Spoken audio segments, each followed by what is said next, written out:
So నా తమ్ముడి గురించి మీకు తెలియని కొన్ని విషయాలు నేను చెప్పాలని నేను కోరుకుంటున్నాను. అందుకంటే ముందు మా ఆత్మీయ తండ్రి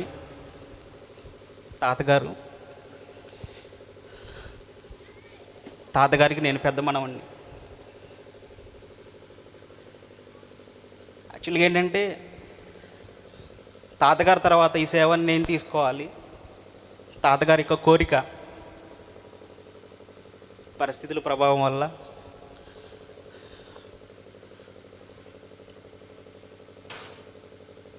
నా రక్త సంబంధుడు నా తమ్ముడు ఈ బాధ్యతలను తీసుకొని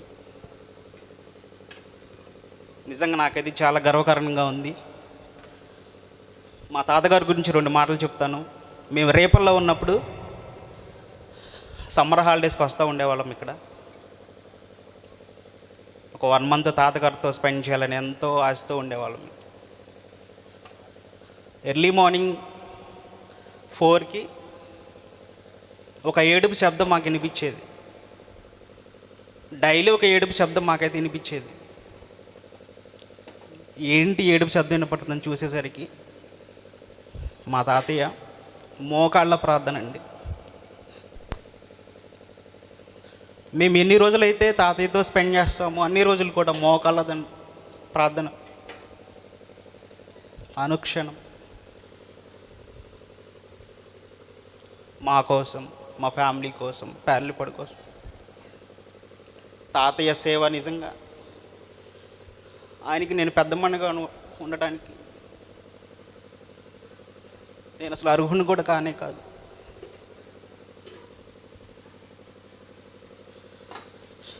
ఆయన కన్నీటి సేవ నేను కళ్ళారా చూశాను కాబట్టి నాకంటే ముందు కూర్చున్న అంటే డయాస్ మీద ఉన్న చాలామందికి తాతయ్య సేవ నాకంటే మీ అందరికి బాగా తెలుసు.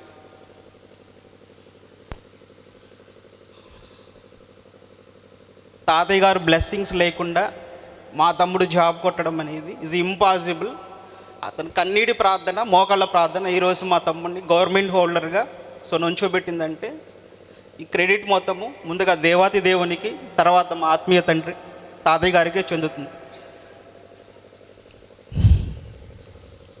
క్షమించాలి, ఒక 5 minutes నుండి ఎక్కువగా తీసుకుంటాను, ఎందుకంటే ఈ అవకాశం నాకు మళ్ళీ రాదు. మా నాన్నగారి గురించి చెప్తాను.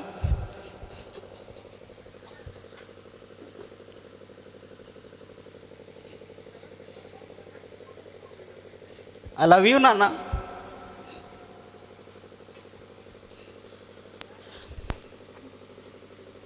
నువ్వు మాకు తండ్రిగా ఉండటం, ఏ రోజు మమ్మల్ని తిట్టలేదు, కనీసం దెబ్బ కూడా వేయలేదు.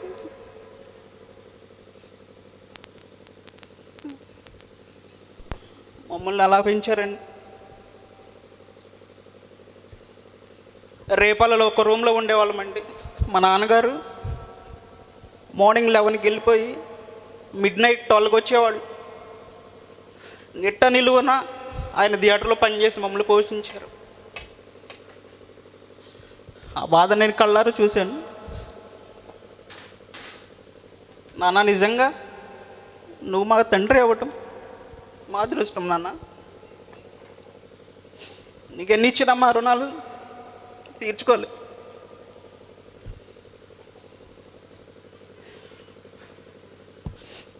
తమ్ముడు గురించి మాట్లాడతాను.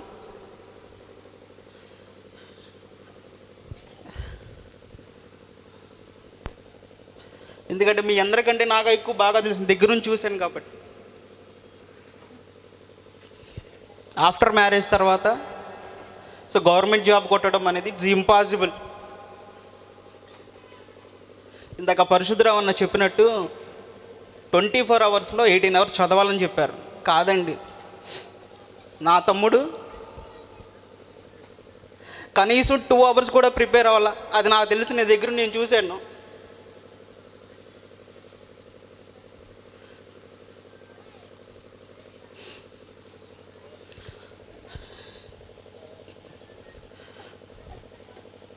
ఫ్యామిలీని వదిలేసి, పిల్లల్ని వదిలేసి నేను ట్రైనింగ్కి వెళ్తున్నానన్నా.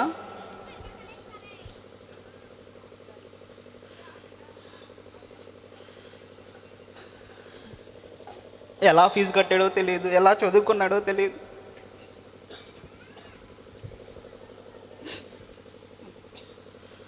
మిడ్ నైట్ రిజల్ట్ అనగా నాకు ఫోన్ చేశాడు, నా చాలా టెన్షన్గా ఉందిరా,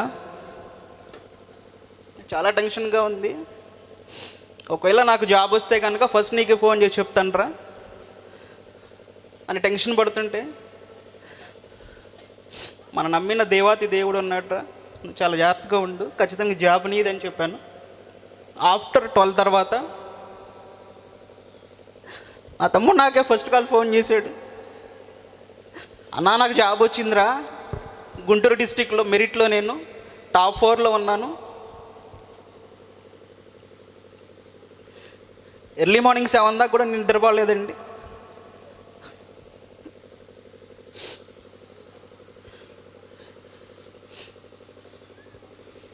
విత్ యువర్ పర్మిషన్ మా ఫాదర్ని ఒకసారి స్టేజ్ మీదకి, నాన్న ఒకసారి స్టేజ్ మీదకి రా అన్న.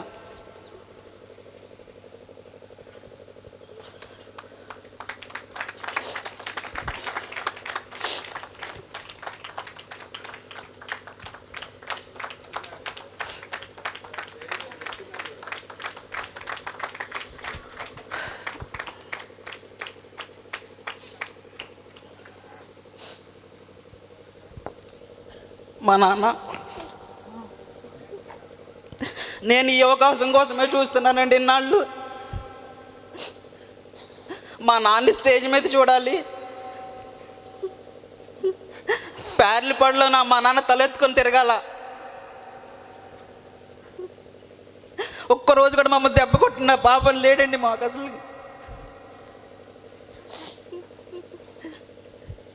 రెక్కాడితే డొక్కానిల బతుకులు మావి, రేపల్లో మమ్మల్ని పెంచిన విధానము,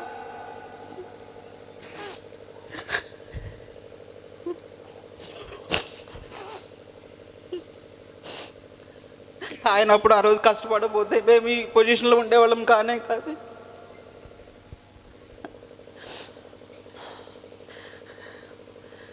టైం చాలా మించిపోతుంది కాబట్టి మీ అన్నదిన ప్రార్థనలో మా నాన్న హెల్త్ కోసం మీరు బాగా ప్రేయర్ చేయండి, మరి ముఖ్యంగా సంఘాని కోసం మీరు బాగా ప్రేయర్ చేయండి.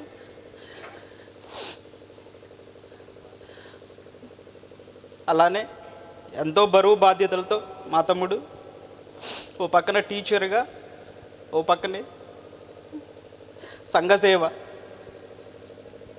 ఎంతో భారమైన సేవ అండి, ఎంతో అవమానాలు, ఎంతో నిందలు, అది కళ్ళారా చూసిన వాళ్ళకి మాకు మాత్రమే తెలుస్తుంది. మా తాతగారి చేసిన కన్నీటి ప్రార్థన ఈరోజు స్టేజ్ మీద మా నాన్నగారు నిలబడ్డారంటే, తమ్ముడు నువ్వు టీచర్ జాబ్ అని వదులుకో, కానీ సంఘాన్ని మాత్రం, సంఘ సేవ మాత్రం ఇప్పుడు కూడా నువ్వు అశ్రద్ధ చేయొద్దురా. ఎందుకంటే ఆయన కృప లేనిదే మనం ఒక క్షణం కూడా ఉండలేమండి.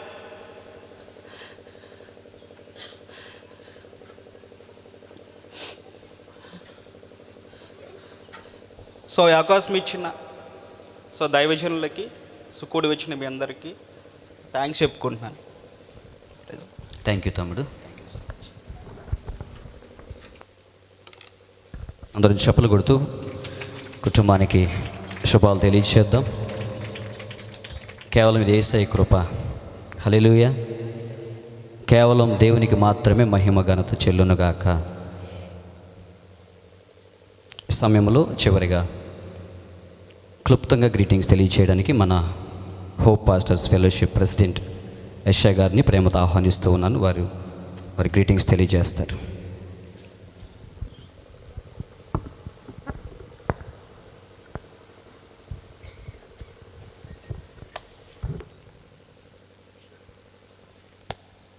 మన ప్రభువును రక్షకుడైన యేసుక్రీస్తు నామములో ఇక్కడ చేరి ఉన్న పెద్దలు, సేవకులు, గౌరవనీయులైన సభ అధ్యక్షులైన సేవకులకి నా హృదయపూర్వకమైన వందనాలు. అదేవిధంగా నా ముందున్న దైవ సేవకులకు కూడా నా వందనాలు తెలియజేస్తున్నా. అదేవిధంగా చేరి కూడి వచ్చిన మీ అందరికీ ప్రభు నామములో వందనాలు తెలియజేసిన. ఇప్పుడు దాకా నాకన్నా చిన్నవాడై ఉండొచ్చు తమ్ముడు అందరినీ కన్నీటిలోకి తీసుకొచ్చాడు. అందరికీ ఎమోషనల్ అయ్యారని నేను అనుకుంటున్నాను. అందరు ఎమోషనల్ అయ్యారు కాబట్టి కొంచెం మీ అందరి నోట కొంచెం చిన్న చిరునవ్వు చూడాలని అనుకుంటున్నాను. నిజంగా తమ్ముడు చెప్పిన విధంగా చాలా కష్టపడ్డాడు. చంటిబాబు చాలా కష్టపడ్డాడు. దేవుడు, ఇందాక ఒక టీచర్ గారు చెప్తున్నారు, దేవుడు నీకు ఇచ్చిన గిఫ్ట్ అని చెప్పాడు. దేవునికి స్తోత్ర.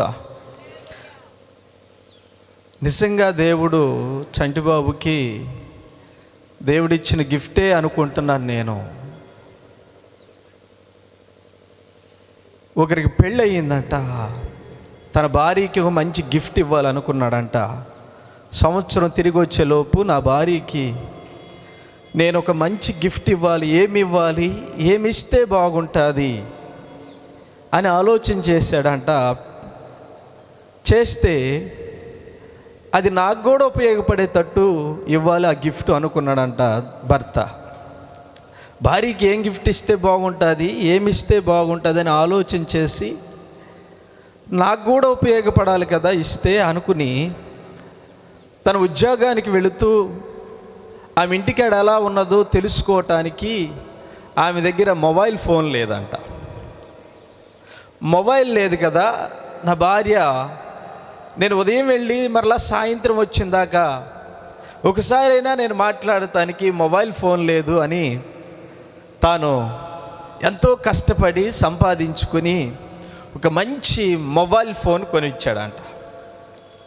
మొబైల్ ఫోన్ కొనిస్తే ఉదయాన్నే లేచి తన భర్తను పంపించేసి తన తల్లితో 2.5 గంట మాట్లాడిద్దంట. తర్వాత తండ్రితో 2.5 గంట మాట్లాడిద్దంట. ఒకరోజు ఫోన్ చేస్తూ ఉంటే బిజీ అని వస్తుందంట. అమ్మ, నీకు మొబైల్ ఫోన్ కొనిచ్చాను కదా, ఎప్పుడు ఫోన్ చేసినా బిజీ అని వస్తుంది, నువ్వెవరితో మాట్లాడుతున్నావంటే మా తల్లితో మా తండ్రితో నేను మాట్లాడుతున్నాను, మా బంధువులతో మాట్లాడుతున్నాను అందంట. ఒకరోజు తన భర్తగాడు ఇంటికాడే ఉన్నాడంట. ఫోన్ వచ్చిందంట. తన భర్త భోజనం పెట్టి డైనింగ్ హాల్లో భోజనం పెట్టి బెడ్రూమ్లోకి వెళ్ళి ఫోన్ మాట్లాడుతుందంట.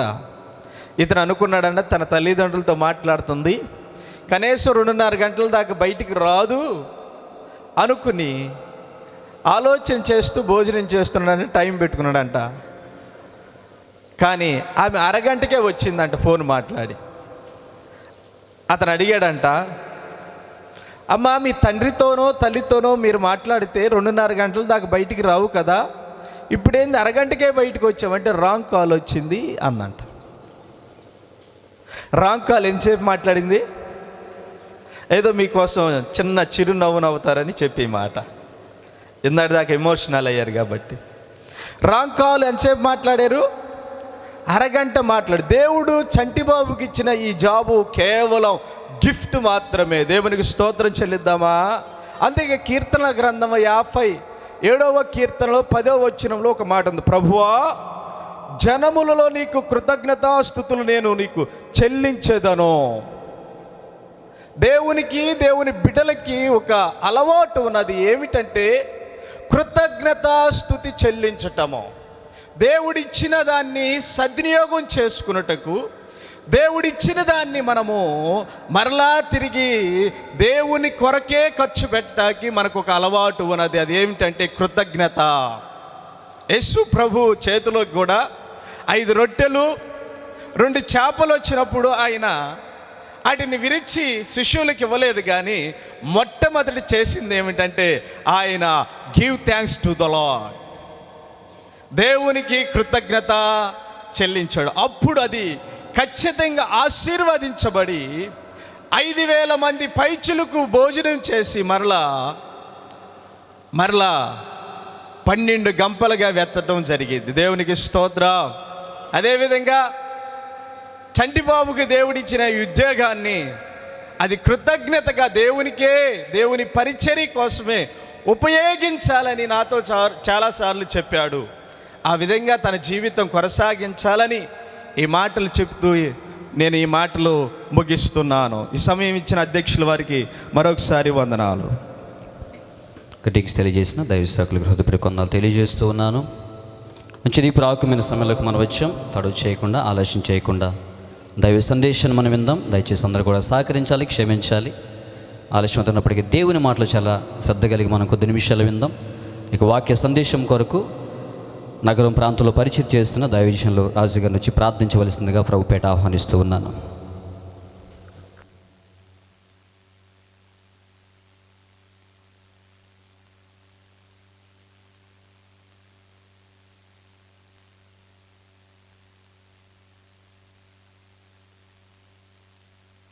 ప్రార్థన చేసుకుందాం. మమ్మల్ని మిక్కిలిగా ప్రేమించిన మంచి యేసయ్య, మీ పరిశుద్ధ నామాన్ని బట్టి స్తుతులు స్తోత్రం చెల్లిస్తాం.